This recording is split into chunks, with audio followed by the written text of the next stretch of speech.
right, Carsplainers, this is it. This is a day in the life with your Honda Odyssey. Before you go up, we'll use the remote start system. So with the key fob, you hold lock first, and then you hold down the start icon. It'll give you visual confirmation with the blinking lights. You can walk up to the car, and since this has passive entry, so as you come up to the car, you may grab that rear handle first, but sometimes we pull a little bit too quickly and it doesn't quite unlock and do it. So you have to remember to kind of hold and then pull. It'll power open.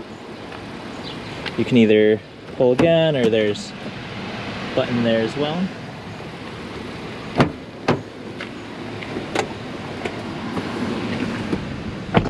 So you'll get in, push start.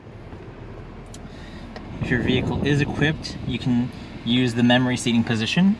If you do have the memory linked to the key, it'll automatically pull that up, whichever position you have kind of linked with your key, driver 1 or driver 2, for the 2 positions there. Sunvisor doesn't extend, but since the car is wide enough, the visor itself goes pretty much all the way to the end of the window there.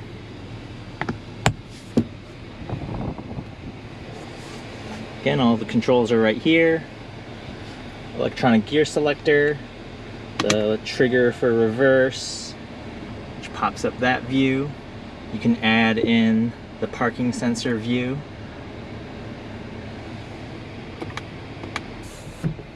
Here we have a couple hotkeys that we've programmed.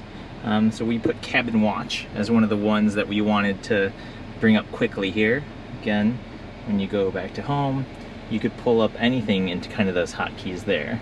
If you wanted, you know, FM to be the app that you wanted there, you just hit done.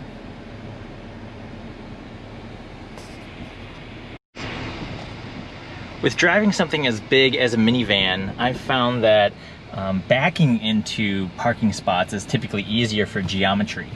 And again, one of the helpful hints besides the backup camera is when you can tilt down the mirror that you want.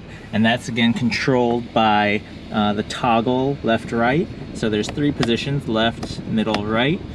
So you select which side that you want to tilt down when you go into reverse. And so that tilted down the right side mirror since I was on the right hand side. We have the dynamic lines that move with the steering. So it kind of gives you a projected path of where you're going to end up.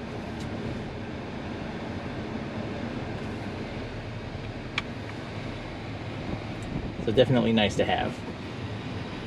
And when you go out of reverse, when you go into park, you'll see the mirror dip, go back up into park, and now it reverts back up to its normal memory position. If you do want to use Android Auto or Apple CarPlay, the USB connection is actually down in the center console, so it's a little tough to get to. Here, turn it up. There's 2 USBs, and they both indicate 2.5 amps, but the one on the right side has the smartphone icon, so that's the one you would plug into. One thing that is a little bit unfortunate is that when you do have a cable coming out, you can't close that center console cover all the way, as the wire kind of gets in the way. Some cars have like a notch or area that allow you to close it, but the Odyssey doesn't for that one.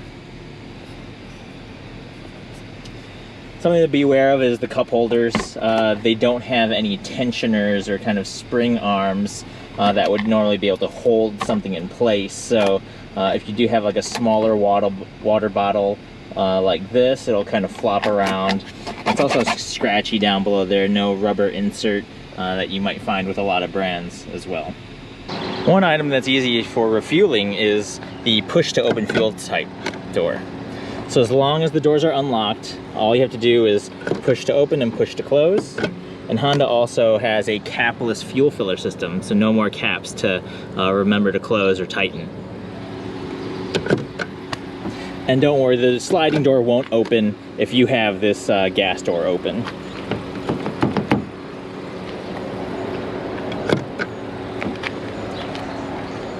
The other feature we use quite a bit is the kick to open hands-free tailgate. So for the Odyssey, the sensor is right in the middle of the vehicle. So you have to do a good kick motion. It'll open.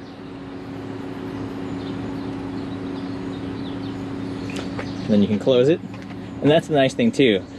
Kick motion, you know, when you still have your hands full taking whatever out, you can close it with that. Some of the vehicles only have a smart open, but no smart close. The magic rear seats are really easy to close or put away. It's just one tug on the strap. You can fold it down with one hand and do both sides. They are a little bit heavier to do pulling out, but again, pretty easy one-handed affair.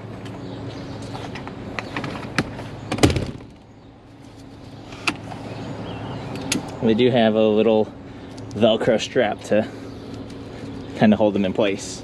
Then you have your whole well right there. So pretty quick to stow and bring up that third row seat. So we'll show you one of the last things is as you leave the vehicle, you can have a setting to auto lock the doors as you leave the vehicle. But it does ask that you would like wait by the vehicle for it to confirm that all the doors are closed, which can sometimes be a pain when you're, you know, it's raining or you want to leave the car quickly, but I'll kind of show you the difference there. So if you turn off, if you walk away too quickly after closing the doors, you'll hear that chime as it did not register, so the car is not going to auto lock. So now I'll show you.